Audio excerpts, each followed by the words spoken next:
All right, good morning, good evening, good afternoon, ladies and gentlemen, citizens of the world. This is Pastor Dowell.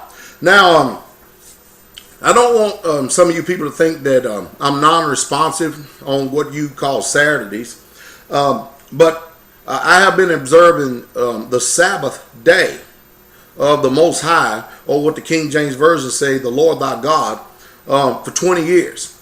So on Saturdays, and that starts from Friday night nightfall till Saturday night nightfall, I'm pretty much out of the net when it comes to this YouTube thing because I'm busy with ministry. We have a lot of the saints that come over, we fellowship, and then once we get finished with service and worship and rest, we come over and we sit down and we just have a wonderful day of rest. And we thank the Most High for it. It's pretty easy to understand it. Matter of fact, all you do is pick up your Bible and read Exodus, the 20th chapter, verses 8 through 11. So the seventh day, I'm pretty much out of net. And so I'm here this morning to answer the question because I've had a flood of correspondence sent to me asking what is my take on the Egyptian thing. I mean, what do you think, Pastor Dowell? I mean, Mubarak has fled the country. What do you think? And I know that some people value my opinion, and that's all I can give you on things like this is my opinion, but yet I believe that my opinion is truthful. I think that the whole Egypt thing is a fiasco. I think it's pretty sad, but this is my take on it. Imagine the United States of America backing a dictator for over 30 years, giving him $1.2 billion annually to support their military. And then all of a sudden, when the people start rising up, then they oust him and they kick him to the curb. You see, that's the same thing that the United States did with Saddam Hussein. They told us that when 9/11 happened, that Osama bin Laden, who's somewhere up in Afghanistan dwelling in caves, are you following me? They told us, that's what they said, that he was the one that took down the Twin Towers. Now, I don't believe that.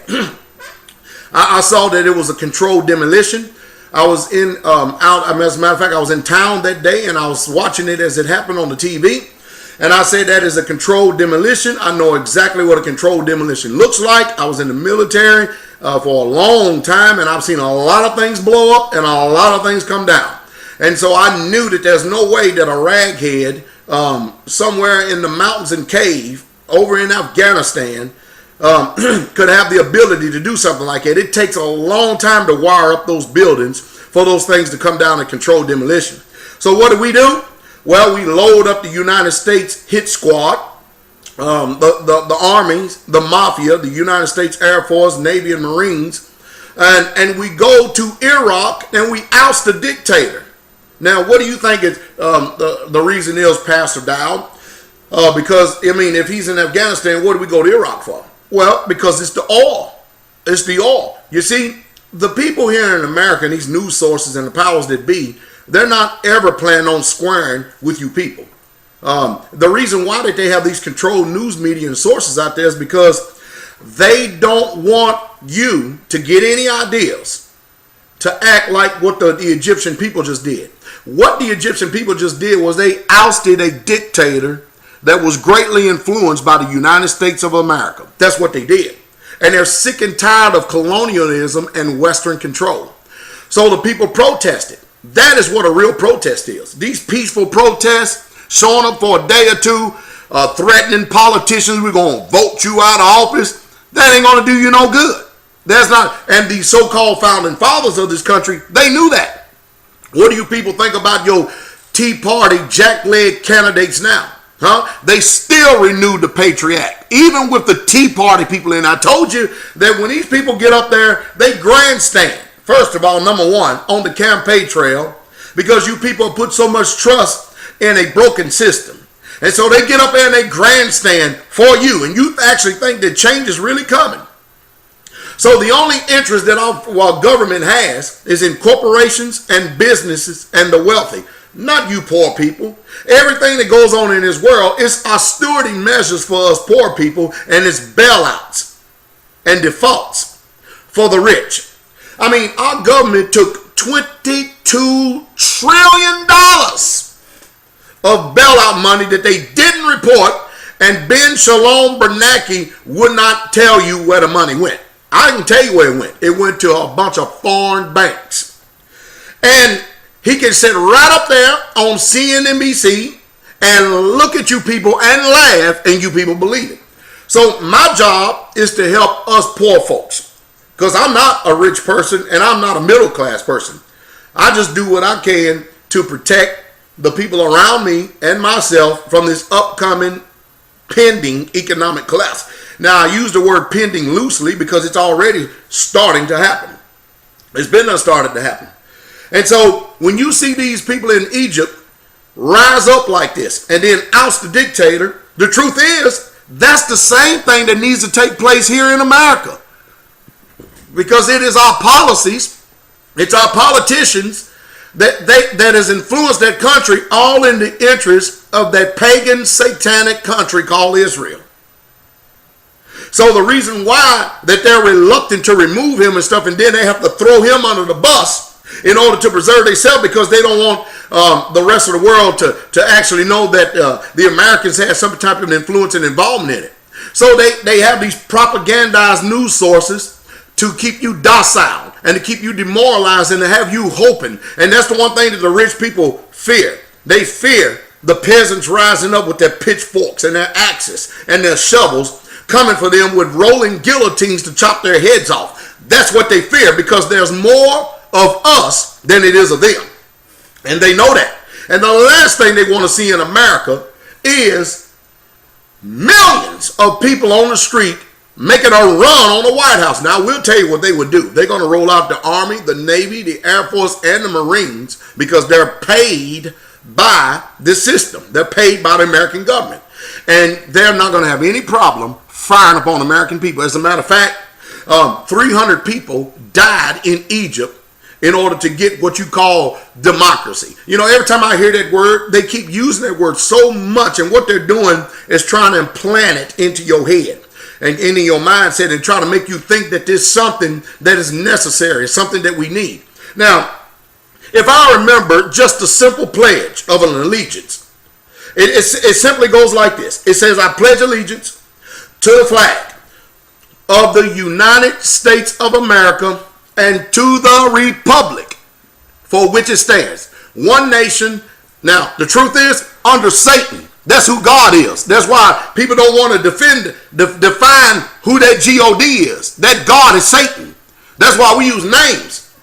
Individual and liberty and justice for all. No, it ain't justice for you. It's justice for them. And that's what they consider the all. And that's the truth. You see, I'm brutally honest here. I know that you don't want to hear it. I know that you want to put your head in the sand. I know you want to walk down your yellow brick road thinking that everything is going to pan out and it's all going to be good. No, it ain't. You have been taken advantage of, and they know it. They know how to manipulate your mind. They know how to use trigger words, because you have been trained by this system by going to their public schools. That's why 20 years ago I came out, and have been coming out ever since. I've homeschooled my children. Here at the community, we homeschool all of our children. We have people that associate with our church.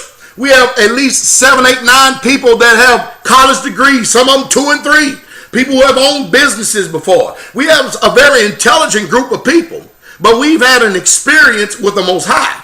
That's why we do what we do, because we're not going to be influenced by this system that trains us and teaches us to be subordinate, thinking that we can function in it and exalt the righteous laws of the Most High, and then put the traditions of men above those laws like they teach you to do, and actually think you can still serve him in them cities. You can't do it. It cannot be done. That's why we're out here. We've obeyed what the scripture says in the book of Acts. So now the American government, the USS of A, they don't want the people getting any ideas of rising up, because the truth is, we need a revolution and a revolt. Egypt is a blueprint to what needs to happen in every industrialized nation here on the face of planet Earth. The people need to oust the government that is in place, and especially all those politicians. And that's the truth. You know, you think about unemployment. They keep playing around with numbers, talking about this at 9%. You see, they can keep telling you this all they want, but the truth is unemployment is like 25%. Because what they don't tell you is that once your unemployment benefits run out, that you just actually go out of the system, and so therefore they can keep manipulating these numbers, lying to you, deceiving you, manipulating you, and trying to make you think that there's a pot of gold at the end of the rainbow when it really truly isn't. None whatsoever at all. And so when they tell you, when Barack Hussein Obama gets up there and tells you that, we created 1.2 million jobs this month, he is actually telling you the truth, but he's not telling you where those jobs are at. I'm going to tell you where those jobs are at. They created 1.2 million jobs, American companies, in China, in Mexico, in Japan, in India, and all the other places that GAFTA, CAPTA, NAFTA, all these ABC, alphabet soup organizations to outsource all the jobs that you Americans once had. Have you noticed out there advertising Chevy as if it's a car greater than what the Japanese make? I mean, you can't go anywhere. Internet, TV, any means of advertising. Advertising is Chevy. They're pushing Chevy. You know why? Because you know why? Because they know if they keep flashing images in front of your eyes, images in front of your faces. They know if they keep on doing that you people gonna go, yeah. Before long, this indoctrination, because it's a medium. It's a powerful and strong medium. And they keep on repeating it over in your head. And then one day you may get up off your couch and go out and buy you a Chevy. The Chevy is still no good of a quality as it was 20 years ago. It's still a mess, brothers and sisters. It is a mess. I feel sorry for many of you people, because no matter how much you hear the warning, you're not going to move. You see, the only way you can tell that someone is really, truly getting this, and you have to understand that I'm first a pastor, so therefore I'm going to reach and preach and teach to the people of the Most High Yah. And but you've got to come out. You've got to come out. Let me give you another example of manipulation. All right. They're telling you that the Dow Jones Industrial Average is over 12,000. It's been that way for 8 or 9 days. And so there's like, oh man, happy days are here again. No, it ain't either. See, what it is for corporations and for businesses, rather than continue to pay people for employment, and if we can still get the same production out of less people, we can keep our margin up. We can keep all of our profits up, and therefore it reflects in that wicked satanic stock market. That's why Pastor Dowell for years has been telling you, you better get some silver, you better get some gold. Now gold is way out of the reach for a lot of us. Silver is still within reach. Commodities, silver, gold, copper, all these things, including rice, beans, wheat, sugar. All these things are based in dollars. And no matter who you are, the time that we have coming up on us is not going to discriminate. It makes no difference whether you're rich or whether you're poor. That's true. Free or bond. It's not going to make any difference. So again, I'm going to give you again the things that you need to do. Number one, don't make excuses for it. Get out of the city. See, I'm telling you that because I did that 20 years ago. You can look at me and pretty much tell what my age is. And mind you, I was in my 20s and understood and saw what was going on. Because I heard from the Spirit of the Most High, and I moved with fear. And I started preparing my house. You better believe I did. And I'm still moving with fear. Get out of debt. You people out there that's got all these college debts, you know what? It is more easier for Wall Street to take trillions of dollars and to bail out the bankers and get them off the books, because the United States cook the books all the time, to get them off the books and off the balance sheets of these banks and stuff than it is for you to actually get out of that loan. As a matter of fact, it's easier to get out of a credit card loan than to get out of a student loan. That's why I tell you people, don't get in debt, no matter what. No matter how easy it is to accept money that is in front of you, don't accept pleasure, a quick fix just for the time being, and then snare yourself. Remember, the scriptures say, and I'll repeat it again, the rich ruleth over the poor, and the borrower is a servant to the lender. That's not hard to understand. There's no need in explaining it. If you are in debt, you are a slave to the system. That's why I tell you, get out of debt. Start taking control of your own future by storing up your own food, storing up water, getting silver, getting gold and stuff. Because when this dollar fails and it collapses, and it will, and it is going to, you know what's going to happen? You know what's going to happen? When the new currency come in, it's going to be backed up by tangible assets. So the IMF, the CFTC, JP Morgan, all these boogers are not going to matter then, because it's going to be backed up by tangible assets. And the only way that you're going to be able to do business, because the business is no longer going to take fiat currency. They're going to take tangible assets. And silver and gold is the Most High Yah's money, and it has been for the last 5,000, 6,000 years, and it always will be up until the time when the Most High breaks them clouds and come through and set up his kingdom in the new Jerusalem. And that is the truth, and that is the truth straightway. The king is coming.